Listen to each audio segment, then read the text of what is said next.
Oi, gente, tudo bem? Na aulinha de hoje, inflamação aguda, check. Preparados aí? Vamos lá, começando mais uma aulinha de patologia. Então, meus amores, vamos estudar hoje sobre inflamação aguda, tá ok? Nessa aula vamos compreender o processo de inflamação, como é que essa danada dessa inflamação acontece e aí entender os processos relacionados à ocorrência da inflamação aguda. Vamos lá? Você aí tá com dor de ouvido de tanto ouvir a professora falando para você das aulas? Então, de aula para você estudar. Inflamação ou flogose, do latim inflamare, do grego flogos, que significam pegar fogo, tá ok? Então, reação dos tecidos vascularizados a um agente agressor, caracterizada morfologicamente pela saída de líquidos e células que partem da corrente sanguínea para dentro do intertício. O que é intertício, professor? É o tecido, galera, tá bom? Então, o material vai sair da corrente sanguínea e vai direto para o tecido. Na inflamação, a gente vai observar essas respostas vasculares a uma injúria. O que é uma injúria? A um machucado, algum evento assim que altere o equilíbrio, a homeostase do organismo, tá? Então, o que causam injúrias? Físicas, químicas e biológicas, como a gente já estudou. Extremos de temperatura, radiação ionizante, traumas físicos no local, né? Tudo isso vão causar injúrias do tipo física.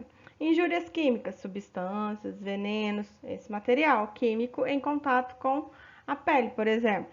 Ou injúrias do tipo biológica, como uma infecção por vírus, bactérias, protozoários, entre outros aí, tá ok? Então, veja que a gente sempre vai ter um agente agressor, esse agente agressor vai causar ou uma lesão de início nessa célula, ela vai ser lesionada ou então vai direto para a morte. Nesse processo vai haver a inflamação, que é a tentativa de consertar essa invasão pelo agente agressor, tá ok? E aí essa inflamação pode ser do tipo aguda ou crônica. Depois a gente vai diferenciar cada uma delas. E a resolução, e aí depois esse processo parte para a resolução ou reparo, tá? Então, as injúrias aí do tipo físico, químico e biológico, como a gente comentou, e aí podem alterar aí as defesas naturais do nosso corpo, né? A gente vê que a pele é o nosso maior órgão corporal, porque cobre todo o nosso organismo, tá? Além da pele, a gente tem outros sistemas aí de defesa. A cera, o cerume do ouvido, as lágrimas, o muco do nariz, a saliva, a parte dos cílios que a gente apresenta aí na traqueia, as gorduras e as descamações da pele, né? Os ácidos estomacais, outras microbiotas que a gente tem que protegem o nosso sistema trato gastrointestinal, tá ok? Os fluxos e secreções da via urinária e genital também. Tudo isso são sistemas que atuam aí no nosso organismo para defender o nosso corpo de forma natural. Essas agressões podem ser exógenas, físicas, químicas ou biológicas, vêm do meio externo, ou também endógenas devido ao estresse metabólico. A gente já viu que alterações metabólicas aí nas células podem acarretar nas lesões celulares do tipo reversíveis. Já estudamos sobre isso, né? Então, aqui, partindo de um agente inflamatório, nós vamos passar por eventos, fenômenos, começando pelo fenômeno irritativo. Essa irritação vai causar um fenômeno alterativo, vai alterar aquele tecido. E aí isso vai ser promovido por mediadores. Esses mediadores vão ocasionar outros fenômenos, outros eventos vasculares, exudativos, resolutivos e reparativos, tá ok? Isso tudo vai variar aí se a gente estiver tratando de inflamação crônica ou aguda, mas na aula de hoje a gente vai estudar apenas os detalhes para a inflamação aguda, ok? Então a gente observa que nos fenômenos vasculares são o início, né, desse processo de inflamação, e aí a gente vai ter esses sinais aqui típicos da inflamação: calor, rubor, dor e tumor, ok? Então imagina lá que você tá de boa na lagoa, deitado lá naquela pescaria, lá no acampamento, naquela cachu maravilhosa de Pirinópolis, mas aí você foi se esticar, se espreguiçar e furou seu dedo, espetou seu dedo no espinho. Olha só o que aconteceu. Rompeu sua camada epitelial de células que protegem o seu corpo, fazer uma barreira física natural contra detalhes aí, contra agressões do meio externo. Então você espetou seu dedo. Ai, doeu. Nessa hora que você espeta o dedo lá no espinho, patógenos, organismos estranhos entram em contato com o seu tecido. E aí começa a ativação das células, que são os mastócitos, as células dendríticas. Eles vão atuar aí contra esses patógenos, liberando aí então mediadores, moléculas que vão promover esses fenômenos que a gente vai observar aqui então. Rompidas essas barreiras, começa a resposta à agressão, que é o início do processo de inflamação. Quanto que dura uma inflamação, gente? Depende. Tudo depende na vida, né? Inclusive aqui na inflamação. Então, uma inflamação super aguda, aquela super, hiper, ultra, mega high power, ela demora algumas horas ou até dias. Uma inflamação aguda dura de dias até algumas semanas, a subaguda de semanas a meses e aquela que se torna crônica mais de 3 meses até por vários anos. O que a gente vai observar? Que vão acontecer reações vasculares e alterações celulares que vão promover aí o delongamento, a duração desses níveis de inflamação. Então, a inflamação é um processo regulado, tudo no nosso corpo tem algum tipo de regulação, tá? Tem que regular, e aí se eu perco a ordem de regulação, eu vou perder o processo de correção para voltar à homeostase, o equilíbrio do organismo. Então, moléculas induzem mediadores pró-inflamatórios, enquanto outras moléculas estimulam mediadores anti-inflamatórios e pró-resolução. Então, eu vou ter moléculas que vão ativar a inflamação, enquanto outras vão trabalhar no sentido contrário, combatendo a inflamação e tentando resolver logo essa situação.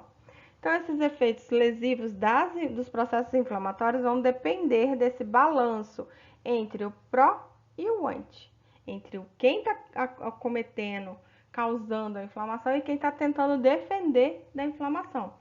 Para que a gente estuda isso? Se eu conheço esses processos, eu consigo tratar perfeitamente essas doenças inflamatórias. Então, você amanhã no seu futuro profissional vai saber conduzir perfeitamente um tratamento para doenças inflamatórias se você compreender o processo de inflamação. A reação de inflamação vai envolver uma série de eventos. Primeiro evento, reconhecer o agente inflamatório. Como que a gente vai reconhecer esse agente inflamatório aí, então? A hora que você espetou seu dedo, lá na cachoeira, deu aquela espreguiçada legal, e aí espetou o dedo, o que aconteceu? Os patógenos entraram em contato com a seu material, seu organismo interno, né? Sua via interna. Nesse momento, então, começa a liberação de mediadores que vão induzir a modificação da microcirculação daqueles capilares lá do seu dedo que furou, não sai uma gotinha de sangue, geralmente, a gente até aperta, chupa o dedão, né? E aí essa microcirculação vai tentar reparar esses danos, promover aí a cicatrização daquele furinho no dedo. Então esse evento é um fenômeno ao mesmo tempo defensivo e reparador, sendo indissociáveis esses dois tipos de efeito, ok? Na inflamação aguda, a gente sempre vai observar sinais mais evidentes, bem evidentes, na verdade. Já uma inflamação crônica, ela vai durar mais de 3, 6 meses, devido justamente a essa permanência do agente inflamatório, um micro-organismo, uma bactéria, um vírus, um protozoário, tá ok? E aí a exposição prolongada a esse agente tóxico, como no caso, um exemplo, o tabagismo, ou então a fenômenos autoimunes, né? Doenças autoimunes também causam aí inflamações do tipo crônica. E aí pode surgir de uma inflamação aguda ou aparecer de forma insidiosa, de repente, sem as manifestações clínicas de uma forma aguda. Em geral, o que a gente observa?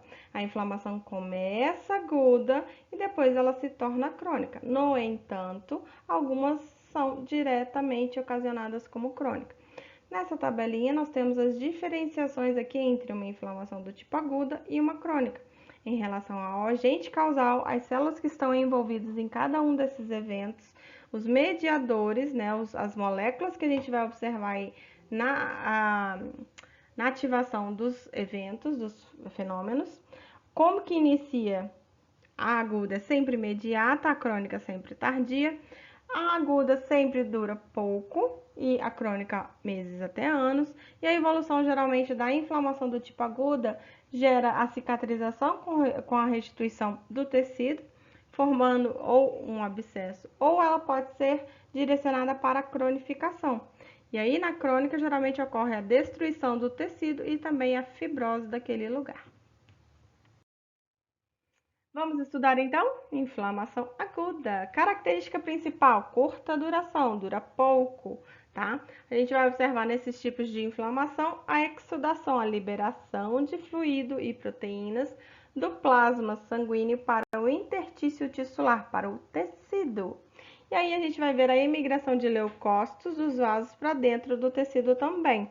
Em 24 horas a gente vai ver um predomínio de neutrófilos e depois de 48 horas a gente vai observar mais monócitos naquele local inflamado, ok? Então você tem lá um contato com agente inflamatório, por exemplo, uma alergia, você encostou em algum lugar, alguma substância que te deu alergia na mão. O que você vai observar? A modificação desse tecido.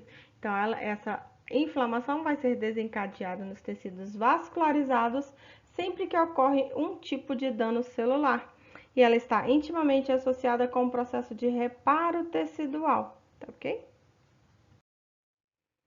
Eventos que a gente vai observar aí na inflamação aguda: a vasoconstrição arteriolar passageira.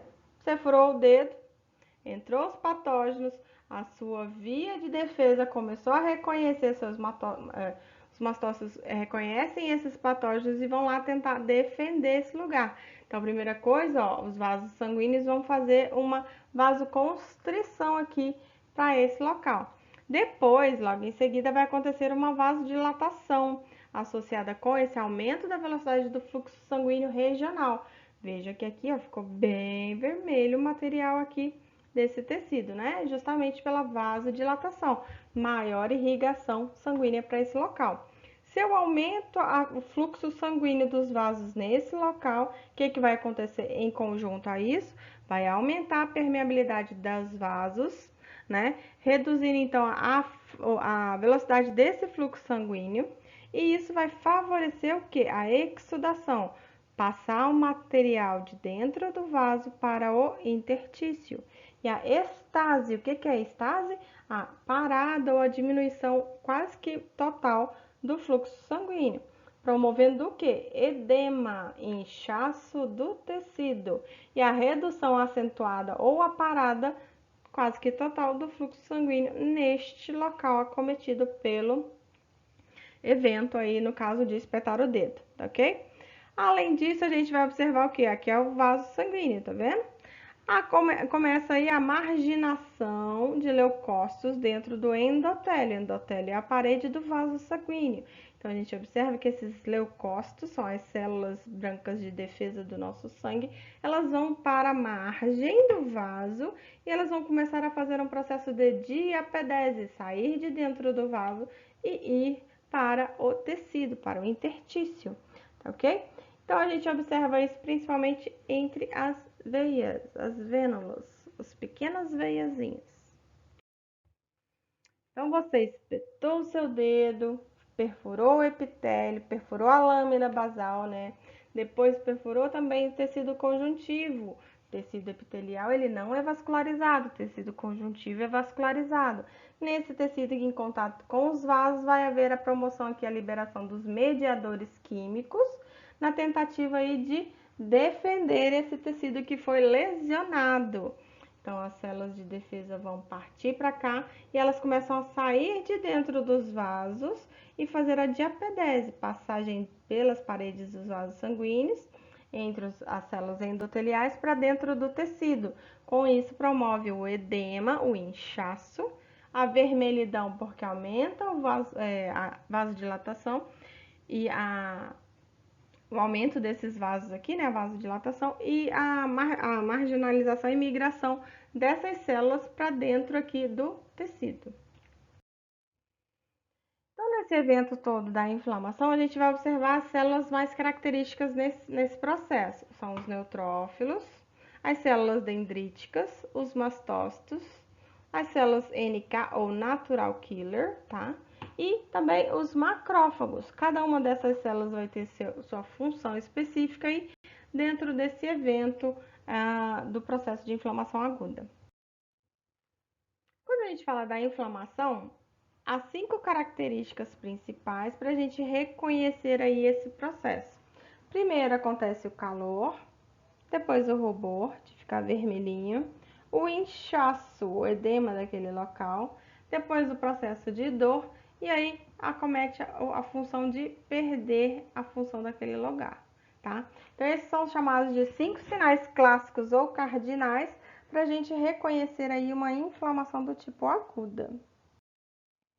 Aqui deixo outra figurinha para vocês reconhecerem esse processo. Então, começa aí pelo calor, você vai sentir que aquela área começou a ficar quente. Se ela fica quente, ela vai ficar vermelhinha, vai ter rubor, tá ok? Ela vai ficar inchada, e inchaço é edema ou tumefação. Você começa a sentir dor nessa região que está passando pela inflamação. E aí pode chegar até o processo de perder a função. Veja aqui que os bracinhos do tio, ó, caíram, tá ok? E ele perdeu a função de suportar aqui esse tecido. Ou seja, perda mesmo do material que foi acometido aí pela inflamação. Observe aqui essas características que a gente falou. Vermelhidão, inchaço, né? Olha aqui esse abscesso aqui na mandíbula, tá vendo? Ó? Aqui a gente tem a boca da pessoa, o queixinho e a mandíbula. Provavelmente um abscesso dentário. Olha aqui a esclera do olho toda avermelhada, tá? Processo também de inflamação. Então, calor, inchaço, veja que tá aumentado. O rubor, né? A parte de hiperemia, que fica vermelho, tá? A tumefação, que é o inchaço, ok? E aí, se isso não é tratado, a pessoa pode perder aí até a função desse tecido. Então, lembre-se mais uma vez, o agente inflamatório vai promover fenômenos irritativos. Esses fenômenos irritativos desencadeiam aí mediadores biológicos, químicos, que vão atuar em diferentes sistemas, eventos, fenômenos vasculares, promovendo aí o calor e o rubor, os fenômenos exudativos, que vão fazer a tumefação, o inchaço daquele local. Com isso tudo vai gerar o aparecimento da dor. Vamos ter os fenômenos alterativos que vão alterar naquele tecido, e aí a gente vai partir para os fenômenos produtivos ou reparativos, indo para a cura por regeneração ou cicatrização. E se a gente não tiver o conserto disso aqui, né, não tem a cura desse material, ele pode ser cronificado.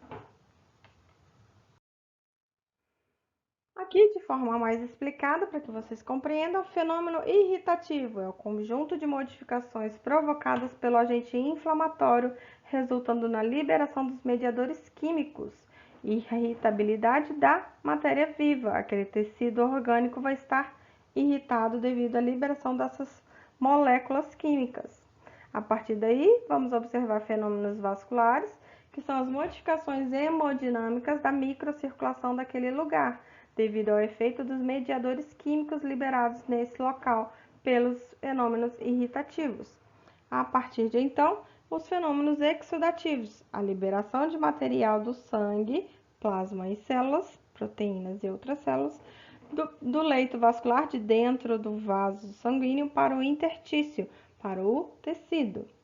Então, fenômenos alterativos, pode partir para a degeneração daquelas células ou até mesmo a necrose, eventos reversíveis ou irreversíveis, com ação direta ou indireta do próprio agente inflamatório, por exemplo, um vírus, uma bactéria, algo assim, E aí a gente parte para os fenômenos reparativos, reparando a lesão inflamatória ou então modificando a morfologia daquelas células, né? Também do exudato, e aí no sentido de obter algum tipo de produto e resolver sanar essa inflamação para que ela não se cronifique. O que é que a gente vai observar no caso dos fenômenos irritativos, então? Um conjunto de modificações provocadas pelo próprio agente inflamatório, resultando aí na liberação desses mediadores químicos que vão liberar aí, vão ativar os outros efeitos da inflamação. Então, você furou o seu dedo, espetou o dedo, agrediu o tecido, os patógenos, no caso aqui do espinho que a gente está falando, vão liberar e vão iniciar a liberação desses mediadores químicos, né? E vão ativar aí as células, mastócitos, as terminações nervosas, as próprias células do endotélio, monócitos, macrófagos, neutrófilos e linfócitos. Todas essas células vão estar ativadas, prontas para defender você daquele dedo espetado. Nesses fenômenos irritativos, então, a irritação causada pelo agente agressor vai ser seguida dessa liberação de alarminas, como um alarme, tá? Essas alarminas podem ser do tipo pump ou dump. Pump são aquelas moléculas que reconhecidas pelo próprio organismo e dump são as moléculas resultantes da alteração das moléculas do próprio organismo ou do estresse metabólico, ok? Então, pump vem de fora, dump vem de dentro, tá? Para facilitar seu entendimento. Então, aqui a gente tem, ó, moléculas externas, que são as pumps, os vírus, bactérias, fungos, protozoários e helmintos, por exemplo, né? E as dumps, que são as moléculas do próprio sistema, do próprio organismo. Então, a gente vê ó, que ATP, ADP, todos esses materiais aqui, a gente já tem dentro do nosso próprio organismo. Então, a gente vai ver aí na célula lesada, liberando todos esses materiais, na matriz extracelular, nas células, nos mastócitos, como também nas terminações nervosas, e outras moléculas com glicosídeos, tá? Como os beta-amiloides, tá ok? Então, isso tudo são chamados de alarminas, elas vão disparar um processo aí de alarme para a célula, para que ela reconheça, através dos receptores presentes na membrana plasmática, esses processos, e aí o desencadeamento desses mediadores inflamatórios para a resposta inflamatória, ou para promover a resposta inflamatória, ou para fazer uma resposta anti-inflamatória, combatendo esse processo. Depois a gente passa para os fenômenos vasculares, a modificação naquela microcirculação. Lembra lá do olho todo irritado? Então, vasodilatação arteriolar vai liberar a histamina, aumentando o fluxo sanguíneo e a hiperemia. A hiperemia é o quê? Esses vasos aqui mais congestos, mais cheios aí nesse local, nesse tecido. As vênulas, então, vão se dilatar, aumentando essa pressão hidrostática da microcirculação. Dessa forma, os mediadores aumentam a permeabilidade nesse vaso e inicia a saída de plasma para o interstício. Se começa a sair plasma para o tecido, é edema, vai gerar um inchaço. Aí uma concentração local, já que essas hemácias vão estar empilhadas, aglomeradas, vão tornar esse sangue mais viscoso, mais grosso, e a circulação dessa forma fica lenta, mais diminuída. E esses efeitos, então, esses fenômenos vasculares são reconhecidos como hiperemia, vermelhidão inicial, que progressivamente se torna mais escura. A inicial, aquele vermelhão bem vermelho quente, que é o calor, que é o primeiro efeito lá dos sinais cardinais da inflamação. Depois ela vai ficando mais escurecida, tá? Que a gente chama de hiperemia passiva. Aí a gente passa para os fenômenos exsudativos. A exsudação é a liberação de plasma e células da corrente sanguínea para o meio do tecido. Saída desse material para o interstício. Exsudare significa passar através de. A exsudação de leucócitos é o elemento morfológico mais característico das inflamações. Veja aqui onde está bem vermelhinho é um vaso. Aqui a gente tem as hemácias aqui dentro. E aí veja que aqui fora ó, a gente tem um material bem homogêneo, que a gente chama isso de exudato seroso, que é o material que extravasou de dentro do vaso para o intertício. E aí a gente começa a visualizar o nosso bonito do neutrófilo, célula de defesa, que vai tentar corrigir isso aqui. Opa, o que está acontecendo aqui, vaso? Por que está passando esse tanto de exudato para o intertício? Eles vêm tentar aí fazer essa correção desse processo. Então veja, as células estão circulantes dentro da corrente sanguínea, mas para que elas possam passar entre um endotélio, nas células endoteliais, entre uma célula endotelial e a outra, elas precisam se agarrar, se prender às moléculas da superfície celular das células endoteliais, fazer esse caminho aqui, é como se ela estivesse caminhando mesmo, dentro aí dessas, reagindo com esses receptores celulares aqui. E aí ela consegue um espaço entre uma célula endotelial e outra e aí faz a diapedese, que é esse processo de passar de dentro da corrente sanguínea para o intertício. Então, o primeiro fato, acontece a exudação plasmática. O plasma é líquido, né? E aí ele é rico ou pobre em proteínas, e aí a quantidade vai variar de acordo com o tamanho daquela inflamação, tá?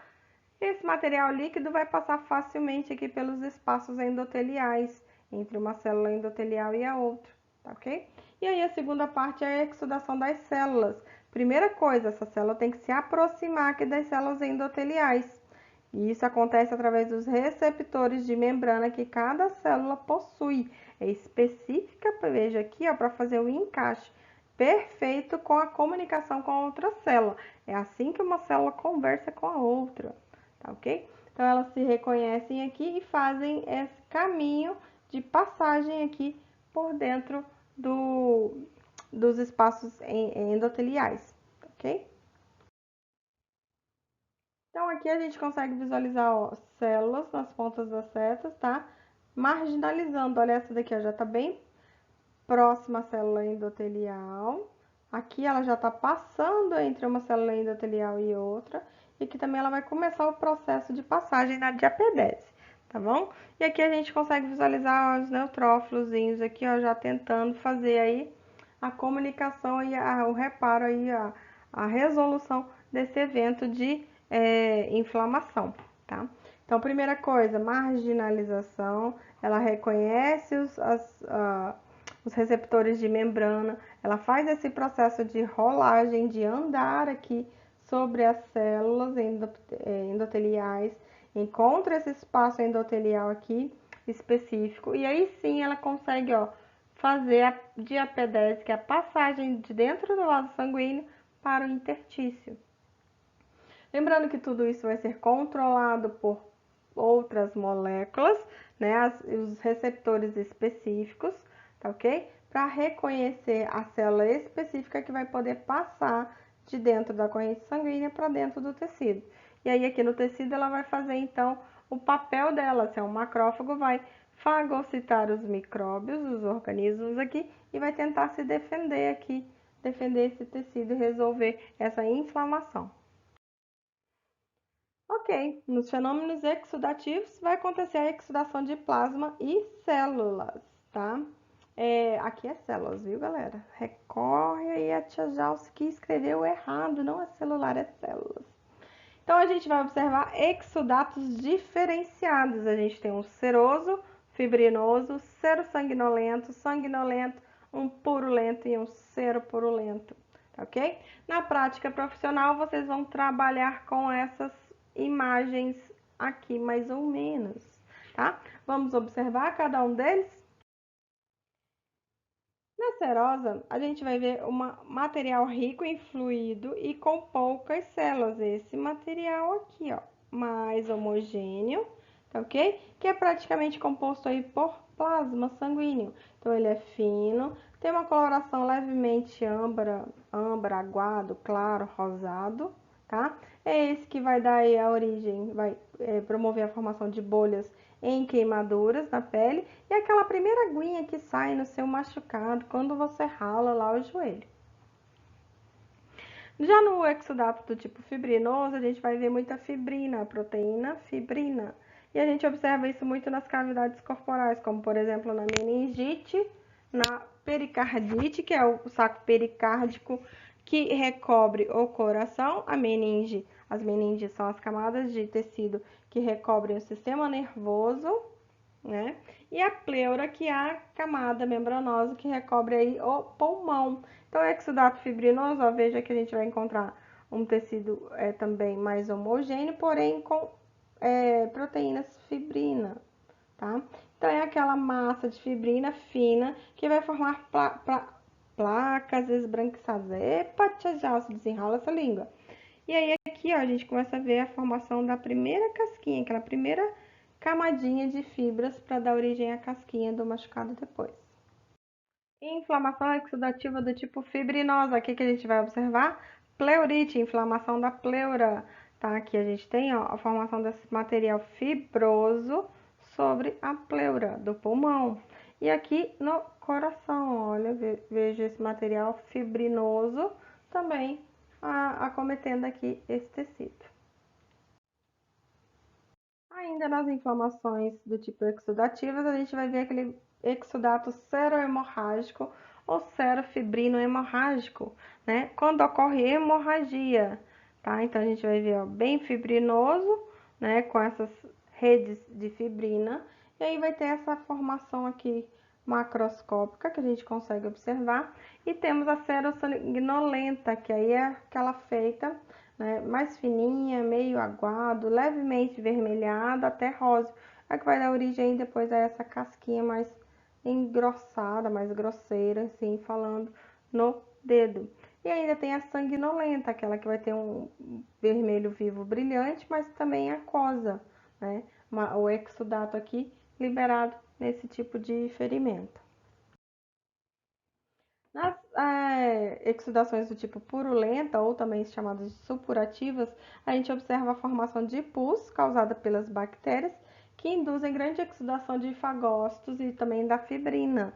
Então, a formação de pus, ó, o pus sendo drenado aqui pela seringa, tá? Aqui na drenagem direta, de pus no abscesso na mandíbula também, e que é a formação de pus, ó, num ferimento na pele, tá? Então, a purulenta a gente vai observar uma característica mais espessa, amarelo opaco, até mesmo amarronzado, ou esverdeado e com aquele odor característico de podre. Na seropurulenta já vai ser um amarelo mais opaco, fino e até esbranquiçado, como é o caso dessas imagens que a gente está observando aqui. Então, aqui a gente tem um caso de exudação purulenta, formação de pus no cérebro, provavelmente por acometimento de meningite, inflamação das meninges, tá? E aqui são as necrosantes, ó. Necrosou o tecido aqui, tá vendo aqui?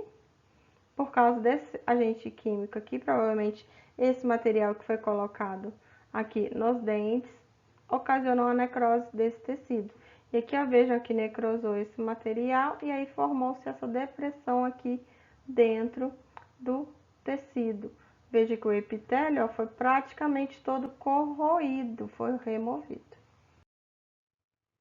Ainda dentro dessas exudações, a gente tem as inflamações do tipo alterativa, que são aquelas necrosantes, que vai acometer a necrose de uma extensa área da inflamação, e ainda as inflamações do tipo mucosa, que são aquelas que vão produzir catarro, que é a exudação líquida de leucócitos, com descamação do epitélio e secreção do muco, olha, tipo assim, e também as pseudomembranosas, né, já relacionadas à ocorrência de bactérias que vão produzir toxinas que necrosam e exudam células e também fibrina.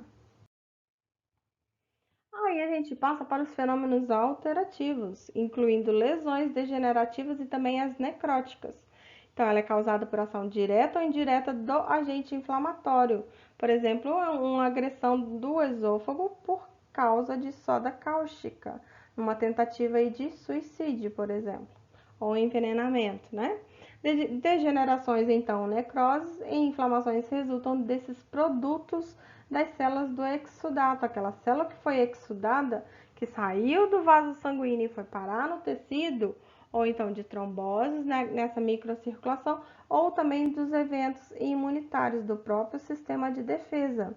Aí a gente observa que essa necrose ela é frequente, por exemplo, na tuberculose. O pulmão é um tecido bastante afetado por necrose quando há casos de tuberculose, ok? Então, aqui a gente tem, ó, fungos, os neutrófilos tentando fazer a defesa desse material que é o fungo, tá? E aí em volta, ó, o tecido forma como se fosse uma redinha tentando separar o material que está infectado e inflamado, formando aí os microabscessos.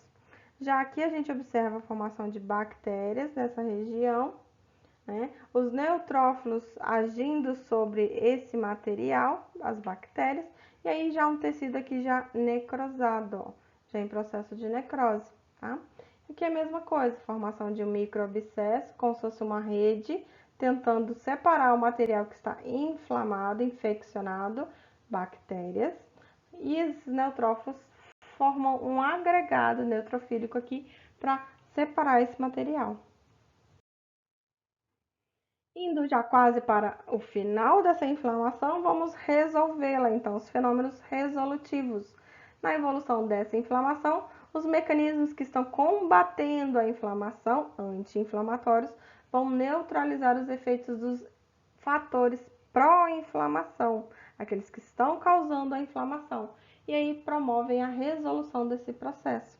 Como isso acontece? Começa já no início da inflamação. Lembra que eu falei para vocês que a gente vai ter mecanismos que são pró e anti-inflamatórios? Então, assim que começa a inflamação, eu tenho quem está comandando a inflamação e quem está combatendo a inflamação. E aí vai depender da progressão para cura ou cronificação.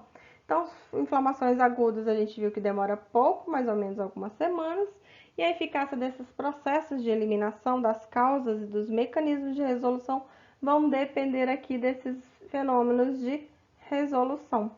Veja aqui uma gargantinha linda, maravilhosa, sem inflamação bacteriana. Olha essa amígdala, com infecção bacteriana. Olha o tamanho dessa amígdala, gente. Isso é a famosa dor de garganta, infecção de garganta, tá ok? Veja que até mesmo a úvula, o palato mole, todo esse material fica edemaciado, inchado, com hiperemia. Olha a cor mais escurecida, mais avermelhada desse material. Tudo isso são características do processo inflamatório. Na resolução dessa inflamação, então, como a gente já disse várias vezes, neutrófilos, né, vão aí atuar nesse processo. Antes de entrar em apoptose e durante esse processo, eles vão liberar inibidores da migração de outros macrófagos inflamatórios. E aí isso vai favorecer a migração de outras células, que são os monócitos, que se diferenciam depois em macrófagos pró-resolução, que vão combater a inflamação. E aí esses mecanismos de resolução da inflamação podem ser locais apenas na região que está acontecendo aquela inflamação, como também podem ser sistêmicos, acontecendo no organismo como um todo, tá? Então veja que aconteceu uma lesão, uma inflamação, um processo de inflamação aguda. Então a gente tem as alterações vasculares, o recrutamento dos neutrófilos e aí o disparo dos mediadores químicos. A gente vai partir para a resolução. Eu removo esses estímulos, os mediadores, e aí substituo aquelas células que foram lesionadas, e aí eu tenho de volta a função normal daquele tecido. Ou então, forma-se um abscesso, e esse abscesso pode tentar ser reparado, como por exemplo por uma fibrose naquele tecido, mas aí vai haver a perda da tensão, da função, tá? Ou então, se essa lesão, se essa inflamação aguda não for curada, ela se cronifica, e aí ela pode passar pelo processo de fibrose também, perdendo-se a função, ou então esse tecido continua aí com essa cronificação por muito tempo, tá ok? Nesses fenômenos resolutivos, lembrando que as inflamações crônicas são aquelas que duram mais de 12 semanas, e aí tem uma evolução longa, porque esses mecanismos de eliminação fracassaram. Ou então vai surgir de fenômenos de autoagressão imunitária, ou seja, o nosso próprio sistema imune vai se defender dele mesmo, de naturezas infecciosas, quando não há uma cura, já que os mecanismos pró-inflamatórios parcialmente inibidos pelos anti-inflamatórios diminuíram a sua eficácia na eliminação daquele agente. Então, eu tive uma doença infecciosa, mas ela não foi curada devido a esses fatores. Ou então por mecanismos que são anti-inflamatórios e são ineficientes, permitindo a ação exagerada dos pró-inflamatórios. E aí isso vai ser o quê? Vai favorecer a eliminação do agressor, mas também aumenta a probabilidade de autoagressão imunitária. Se eu tenho muito pró-inflamatório, eu também posso acabar com o meu próprio tecido. Chegando ao quase fim, fenômenos reparativos. Eu vou regenerar esse tecido que foi estragado ou vou cicatrizá-lo. E aí a gente vai ver que degenerações e necroses vão ser reparadas por regeneração ou cicatrização. A gente vai observar quimiocinas, citocinas e fatores de crescimento liberados pelos leucócitos que comandam esses fenômenos de reparação. Eu tenho uma ferida aberta, eu tenho que cicatrizar este material. Tenho que reparar isso, né? E aí ocorre de maneira simultânea e coordenada a resolução e a reparação. Eu resolvi a inflamação, beleza, tá resolvida, parou de inflamar. Agora eu preciso fechar esse buraco, reparo este tecido, tá? Então este pus foi reparado, foi resolvido, aliás, né? Acabou-se com a inflamação e aí sim vem a granulação para formar a reparação e a cicatrização final desse tecido. Veja aqui a evolução, ó, desse material. Veja, ó, que a parte, as bordas da cicatriz, elas vão se aproximando até fechar por completo. Então, chegando ao final da nossa aula, deixo para vocês esse mapa conceitual. Este é só um exemplo para vocês estudarem, tá ok? Este é sobre inflamação aguda. Lembrando que na aula que vem nós vamos falar sobre inflamação crônica. Então, faça o mapa conceitual da forma que você compreende. Esse é só um exemplo, tá bom? E aí, a partir de agora, você na sua vida profissional, como você vai dizer que está com dor de garganta? Ah, você vai dizer desse jeito.